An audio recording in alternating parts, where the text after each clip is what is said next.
Hello दोस्तों, नमस्कार। मैं रोहित एजुकेशन पॉइंट के प्लेटफॉर्म पर आप सभी लोगों का स्वागत करता हूं। आइए हम शुरू करते हैं पिछले रोज़ की वीडियो की तरह भारत का भूगोल, जिसमें हम आज भारत का मानक समय उसके बारे में जानेंगे।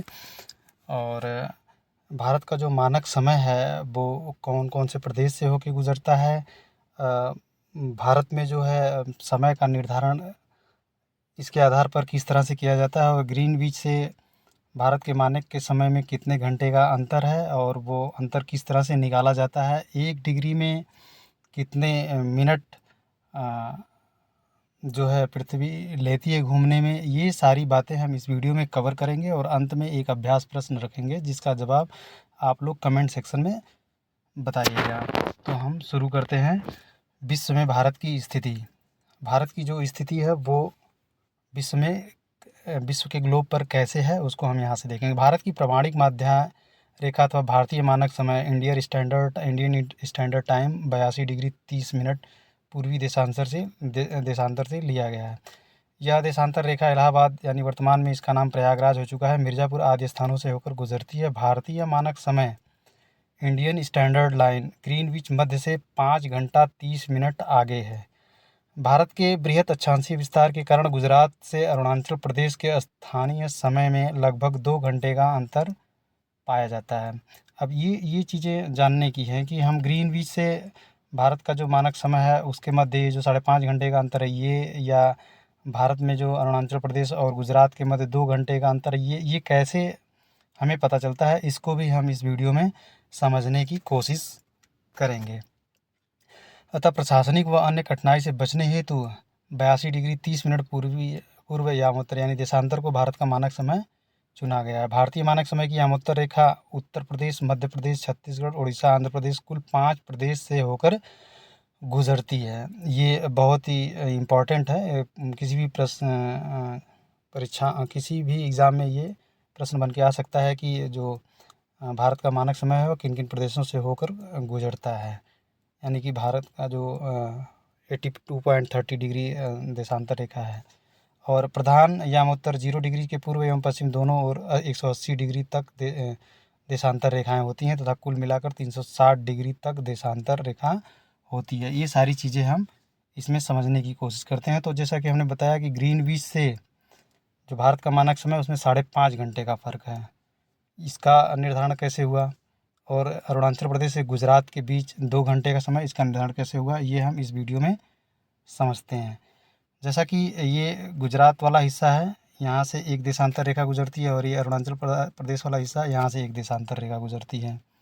इसमें जो देशांतर रेखा गुजरती है इसके बीच जो 2 घंटे का समय वो किस तरह से निकाले हैं, यहाँ हम समझते हैं। लगभग जो गुजरात का हिस्सा है वो 67 डिग्री कुछ मिनट देशांतर रेखा पर स्थित है, और अरुणाचल प्रदेश का जो ये वाली लाइन है ये लगभग 97 डिग्री कुछ मिनट पर स्थित है। अगर हम दोनों के मध्य का अंतर निकालें तो 97 डिग्री में से हम 67 डिग्री को घटा देंगे तो लगभग 30 डिग्री का अंतर हमें आ जाता है। 30 डिग्री का अंतर यहाँ मिल गया। अब 30 डिग्री को यहाँ छोड़ते हैं। अब समझते हैं कि जो जो पृथ्वी है वो 24 घंटे में एक चक्कर यानी 360 डिग्री घूम जाती है, और कुल 360 डिग्री है। ग्रीनविच जो मेन यानी 0 डिग्री देशांतर रेखा वहाँ से पूर्व की तरफ, यानी ये ग्रीनविच लाइन है 0 डिग्री देशांतर, यहाँ से पूर्व की तरफ इधर 180 डिग्री, और यहीं से पश्चिम की तरफ 180 डिग्री माना गया है। यानी 180 देशांतर रेखाएं इधर और 180 देशांतर रेखाएं पश्चिम की तरफ हैं। अब कुल मिला के 360 हो गई। 360 में से हम निकालेंगे 1 डिग्री। 1 डिग्री के बारे में जानेंगे। 360 यानी 24 घंटे में 360 डिग्री घूम रही है।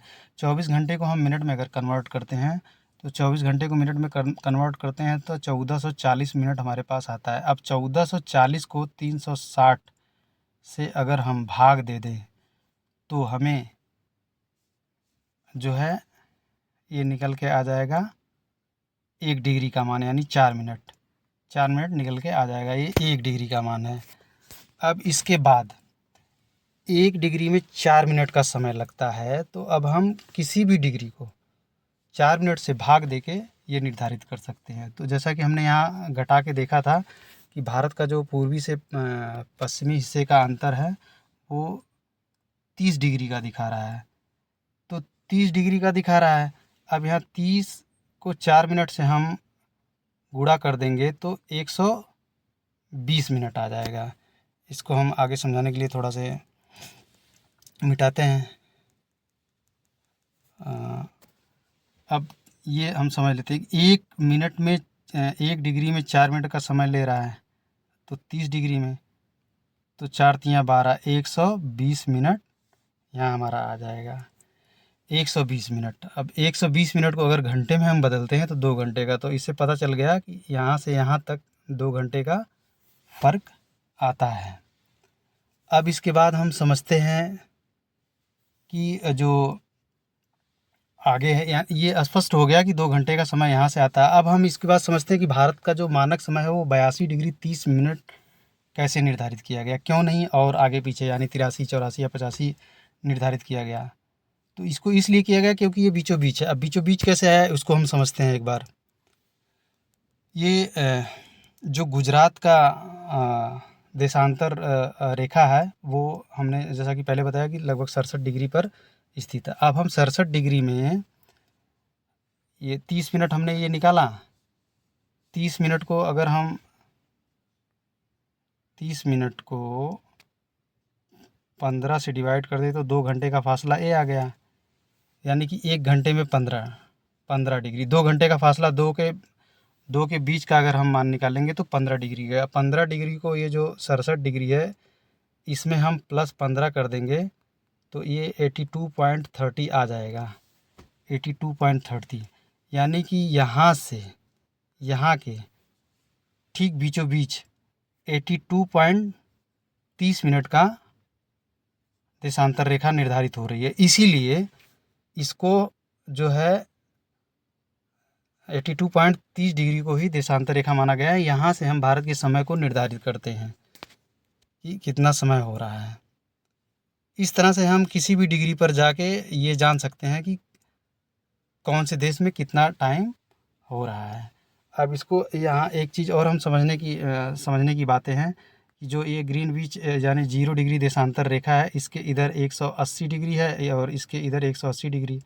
अब 180 डिग्री यानी कि ये पश्चिम की तरफ 180 डिग्री आएंगे तो ये माइनस में होगा और पूरब की तरफ जाएंगे तो प्लस में, यानी इधर जितने डिग्री पर आप समय निकालेंगे वो जो है प्लस में आएगा। यानी कि जैसे ग्रीनविच से इंडिया का समय लगभग 5.5 घंटे है, तो 5.5 घंटे है वो हम यहाँ 82.30 से हमने गुणा करके समय को निकाला, 5.5 घंटे हमारा लगभग आया है। उसी तरह हम इधर जाएंगे तो उतना जैसे हमने कभी ये सुनते हैं कि हमारे यहाँ दिन है तो अमेरिका में रात है, ये इसी पे निर्धारित करके सभी लोग कैलकुलेट करके समय को निकाल के बताते हैं।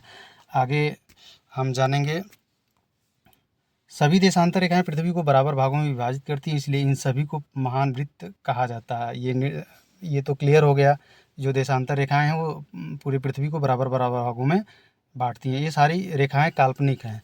ग्रीनविच या प्रधान यामोत्तर रेखा के पूर्व में स्थित 180 डिग्री तथा सभी देशांतर को पूर्वी देशांतर या पश्चिम की ओर स्थित 180 डिग्री सभी देशांतर को पश्चिमी देशांतर कहा जाता है। वो मैंने अभी बताया है कि 0 डिग्री देशांतर से पूरब की तरफ आएंगे तो पूर्वी देशांतर और पश्चिम की तरफ 180 डिग्री तक जाएंगे तो वो पश्चिमी देशांतर हो जाएंगी। पृथ्वी 24 घंटे यानी 14 से 40 मिनट में 360 डिग्री घूम जाती है। कुल देशांतर रेखाओं की संख्या लगभग 360 डिग्री है। ये भी हमने आपको कैलकुलेट करके बता दिया था। आगे हम देखते हैं। सूर्य पूर्व में उदित होता है एवं पृथ्वी पश्चिम से पूर्व की ओर घूमती है। पश्चिम से पूर्व की ओर पृथ्वी घूमती है, ये सबको पता है।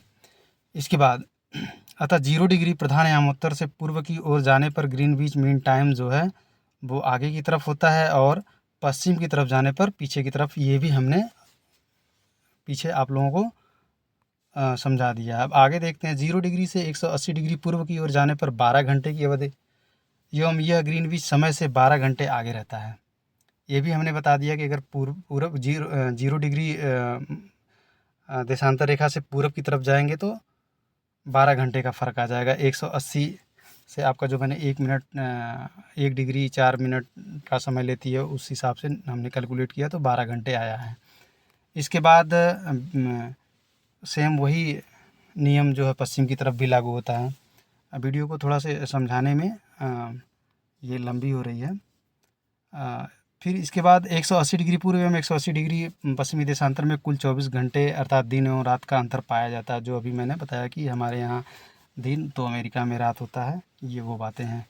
इसके बाद भूपृष्ठ पर 180 डिग्री पूर्व एवं पश्चिम एवं उत्तर के लगभग 7 स्थल खंडों को छोड़ते हुए निर्धारित की गई काल्पनिक रेखा अंतर्राष्ट्रीय तिथि रेखा कहलाती है। इसके बाद हम जान लेते हैं अभ्यास प्रश्न क्या है। निम्नलिखित में से कौन सा शहर दिल्ली के सबसे समीप के देशांतर पर स्थित है। इसमें 4 ऑप्शन हैं। Option number A Bengaluru, B Hyderabad, C Nagpur और डी पुणे। इसमें से एक ऑप्शन सही है, जिसका उत्तर आप कमेंट बॉक्स में दें। और ये क्वेश्चन यूपीएससी ने अभी विगत वर्षों में अपने प्रश्न पत्र में शामिल किया था, तो ये बहुत ही इम्पोर्टेंट है। इसका जवाब आप लोग कमेंट बॉक्स में ज़रूर दें। उम्मीद करता हूँ जानकारी अच्छी लगी होगी। अच्छी लगी हो तो लाइक और शेयर करना ना भूलें। वीडियो को अंत तक देखने के लिए बहुत बहुत धन्यवाद।